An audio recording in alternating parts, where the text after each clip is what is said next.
अगले क्वेश्चंस देखते हैं कि ट्रिग्नोमेट्री में कैसे सॉल्व करते हैं। तो यहाँ पे करा है कि चूज द करेक्ट ऑप्शन, नीचे ऑप्शंस दे रखे हैं और उनको आपने बताना है कि इसमें कौन कौन से ऑप्शन हो सकते हैं। तो बेटा यहाँ पे क्या डिग्री में क्वेश्चन है, आंसर भी डिग्री के फॉर्म में, तो बच्चा घबरा जाता है कि डिग्री का फॉर्म कैसे निकालना है। तो आपने कुछ नहीं करना है, इसमें वैल्यू पुट करना है और आंसर को निकालना है। कैसे निकालते हैं समझो। जैसे ये 2 दे रखा है तो 2 लिख लिया बेटा। tan 30 की वैल्यू कितनी होती है, √3। तो बेटा इसकी वैल्यू पुट कर दी, ये आ गया √3। अब बड़े ध्यान से देखो, ये क्या 1, तो 1 लिख लिया, प्लस यहाँ tan स्क्वायर 30 है, तो tan 30 की वैल्यू बेटा √3, 1/√3, तो ये 1/√3 इसका स्क्वायर कर दिया ना बेटा। उसके बाद क्या करा, उसके बाद आपने इसकी मल्टीप्लाई करी तो आ गया 2√3, सही है बच्चे। और नीचे क्या आ गया 1 + 1/3, ये आ गया। क्लैरिटी है। तो ये रूट का बेटा स्क्वायर 3 हो जाता है ना, तो 1 + 1। तो यहाँ पे इसका बेटा 1 लगा लेते हैं तो एलसीएम लेने में कामयाबी रहेगी। तो ये आ गया बेटा 2/√3 और नीचे बेटा एलसीएम लिया तो यह आया 3। तो यहाँ पे क्या बना 3 + 1। तो ना इसको और इजीली फॉर्म में निकाल के कि भाई इस तरीके से यहाँ पर गए तो अब ये क्या बन गया बेटा 2√3 और एलसीएम लेके हमने इसे सॉल्व करा था, ये आ गया 4/3। ये वैल्यूएशन निकल के आ गई। तो मैंने आपको कहा था कि इसको सिंपली फॉर्म में लिखना है, तो कैसे लिख सकते हो मेरे बेटे 2√3।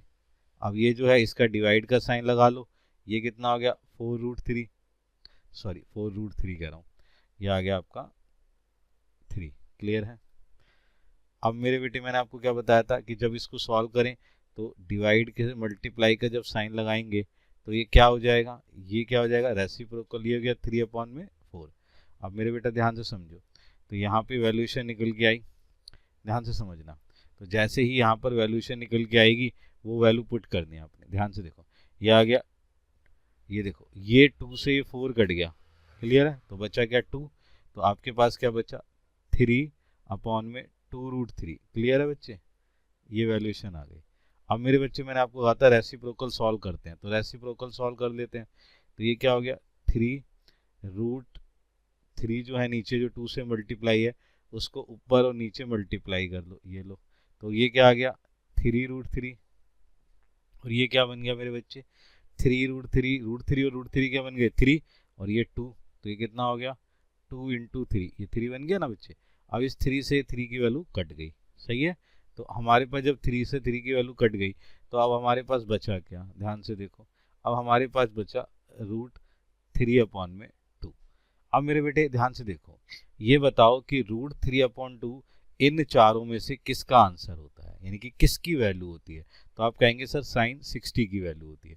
तो मेरे बच्चे इसका आंसर क्या आ गया sin 60 डिग्री। तो sin 60 डिग्री की वैल्यू कितने आ गई √3/2। इस तरीके से हम क्या कर सकते हैं, आंसर निकाल सकते हैं। तो हमारा जो आंसर निकल के आया वो क्या है, ऑप्शन, कौन सा ऑप्शन निकल के आया, तो ऑप्शन निकल के आया ए। कौन सा है, ए। ये हमारा राइट आंसर है। क्लियर है, आगे बात समझ में। अब आगे देखो बेटा, इसी तरीके से अगला क्वेश्चन भी है बेटा, ये देखो ध्यान से, डिग्री फॉर्म में है और डिग्री फॉर्म में ही वो आंसर पूछ रहा है, तो आपने उसी तरीके से सॉल्व करना है। तो यहाँ पर क्या है, ये लिखा 1। अब tan 45 की वैल्यू कितनी होती है 1, फिर इसका स्क्वायर कर लो, फिर 1, फिर प्लस का साइन, tan 45 की वैल्यू कितनी होती है 1, फिर इसका स्क्वायर कर लो। अब ध्यान से देखो, ये आ गया 1 - 1, स्क्वायर तो 1 ही होता है ना, 1 का स्क्वायर 1 ही होता है, 1 + 1। ठीक है बेटा, आगे बच्चे 0/2 आ गया। तो मेरे बेटे जिसका भी न्यूमरेटर 0 होगा उसका आंसर हमेशा क्या होता है 0 होता है। अब मेरे बेटे ये ध्यान रखना है कि कहाँ कहाँ पे इसकी वैल्यू होती है। तो tan 90 की जो वैल्यू होती है वो क्या होती है, आप बताओ tan 90 की वैल्यू, बता सकते हो tan 90 की वैल्यू। तो यहाँ पर अगर आपने यहाँ पे वैल्यूएशन देखनी है तो यहाँ पर आपने आंसर निकालना है। तो यहाँ पर जो आंसर है उसके हिसाब से आप वैल्यूएशन लिखो। तो यहाँ पर बेटे डिग्री की वैल्यूएशन देने की जरूरत ही नहीं है, आपने देखना है कि क्या 0 गिवन है, तो 0 गिवन है ना, तो सीधा 0 पे जाओ। समझे मेरी बात को, कंफ्यूज नहीं होना, जब आंसर प्रॉपर दे रखा तो वहीं पर। तो यहाँ पे लिखो ऑप्शन डी। तो ये ऑप्शन डी हमारा करेक्ट आंसर है। ठीक है ना, आगे चलते हैं, देखते हैं ध्यान से। अब देखो ध्यान से, ये क्वेश्चन दे रखा है, यहाँ पे देखो ये कह रहा है sin 2a = 2 sin a is true. बताओ ये वैल्यू इसके इक्वल है, इज ट्रू सही है जी। वैन ए की वैल्यू इनमें से रख के बताओ और ये बताओ कि ये इक्वल है कि नहीं है, तो आप इसके हिसाब से लेके चल सकते हैं। तो बेटा इसको ना दो हिस्सों में बांट लो आप। पहले इसको एल एच एस कर लो। एल एच एस में क्या है, आपके पास है साइन 2a, ये साइन 2 है ना। अब ये लिख लिया आपने। अब आपने क्या करना है, यहाँ पर वैल्यू पुट कर लेनी है। ए की वैल्यू मानो हम इसमें से ही ले लेते हैं सबसे पहले 0, तो हमने 0 ले लिया, तो ये हो गया साइन 2 इंटू 0 डिग्री। तो मेरे बच्चे ये क्या हो गया, साइन 0 डिग्री। क्लियर है। तो साइन 0 डिग्री क्या है, तो साइन 0 डिग्री कितना होता है, 0 होता है, तो आंसर आ गया 0। अब इसके हिसाब से सेकंड करो मेरे बच्चे। हमने ले लिया आर एच एस। अब आर एच एस हमारे पास क्या है, ये है, तो हमने इसको ले लिया 2 साइन ए। क्लियर है। तो यहाँ ए की वैल्यू हमने 0 माना था ना, तो पहला क्योंकि ए 0 था, तो फर्स्ट हमने कहा कि चलो इसकी वैल्यू पुट कर लेते हैं। तो साइन ए कितना है यहाँ पर 0, तो हमने ये 0 डिग्री पुट कर लिया।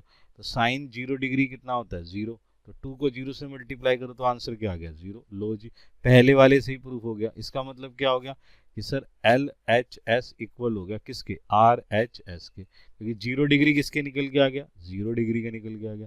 तो हमारा जो आंसर है उसमें हमें पता लग गया कि भाई पहला ही आंसर हमारा ये है। तो ऑप्शन ए जो है वो हमारा क्या है, करेक्ट आंसर है। लो जी, ये भी निकल के आ गया। नेक्स्ट इसी तरीके से देखो बेटे, इसमें क्या क्वेश्चन दे रखा है, साइन टेन 30 डिग्री से 1 माइनस टेन स्क्वायर 30 डिग्री, इसकी वैल्यूएशन पुट करो और उसके बिहाफ पर आपने इसमें आंसर निकाल लेना है। तो आंसर निकाल लेना है तो उसकी वैल्यू पुट कर लेते हैं। तो ये बेटा देखो नीचे डिग्री फॉर्म में है ना, तो डिग्री फॉर्म में इसे लिख लो और डिग्री फॉर्म में इसको लिख के इसके आंसर को पुट कर लो। अब बेटा ध्यान से देखो, 2 टेन 30 डिग्री, टेन 30 डिग्री कितना है 1/√3। क्लियर है मेरे बच्चे। तो ये कितना है 1 माइनस टेन स्क्वायर 30 डिग्री, तो 1/√3 का होल स्क्वायर। सही है मेरे बच्चे, ये आ गया। अब यहाँ पर क्या करोगे, वैल्यू पुट करने के बाद इसको सॉल्व कर लो। ये हो गया 2√3 और ये कितना हो गया 1 माइनस 1/3। अब ये कितना आ गया, ध्यान से देखो, ये आ गया 2√3। बेटा इसका एलसीएम लेके इसे सॉल्व करेंगे तो आ गया 3 माइनस 1/3। नाउ अब इसके आगे चलते हैं। अब यहाँ पर चले पोजीशन, यहाँ पे क्या आया, ये आया मेरे बच्चे 2√3, ये आ गया 2/3। क्लियर है। तो ये आ गया 2√3 डिवाइडेड बाय 2√3, सॉरी 2/3। अब बेटे मैंने आपको क्या बताया, इसको सॉल्व करने के लिए जब आप इसको सॉल्व करेंगे तो क्या करेंगे, डिवाइड की जगह मल्टीप्लाई का साइन। तो ये कितना आ गया 3/2, तो 2 से 2 कट गया, बचा क्या हमारे पास 3/√3। अब बड़े ध्यान से ना समझने वाली बात क्या है कि ये आ गया 3√3। अब इसको सॉल्व कैसे करेंगे इसको समझ लेते हैं। तो आपने क्या करना है, रेसिप्रोकल करना है। तो मेरे बेटे यहाँ से देखो, यहाँ से ये रेसिप्रोकल है, √3 इंटू में √3 से मल्टीप्लाई, नीचे √3 से मल्टीप्लाई, तो क्या आ गया 3√3 मेरे बेटे, ये आ गया 3। अब बड़े क्या करना है, 3 से 3 कट गया, बचा क्या √3। अब मेरे बच्चे ये बताओ कि √3 की वैल्यू किसकी होती है। तो आप कहेंगे सर जो tan 60 होता है उसकी वैल्यू होती है। तो बेटा आपके पास आ गया सर ये तो tan जो है 60 डिग्री की वैल्यू होती है। तो आपका जो ऑप्शन है, ऑप्शन कौन सा है, सी, ये आपका आंसर निकल के आ गया। यहाँ पर आपकी वैल्यूएशन निकल के आ गई। तो इस तरीके से आपने क्या करा, इस तरीके से इसको भी सॉल्व कर दिया। तो आप इनकी प्रैक्टिस करिए और हार्ड वर्क करते रहिए।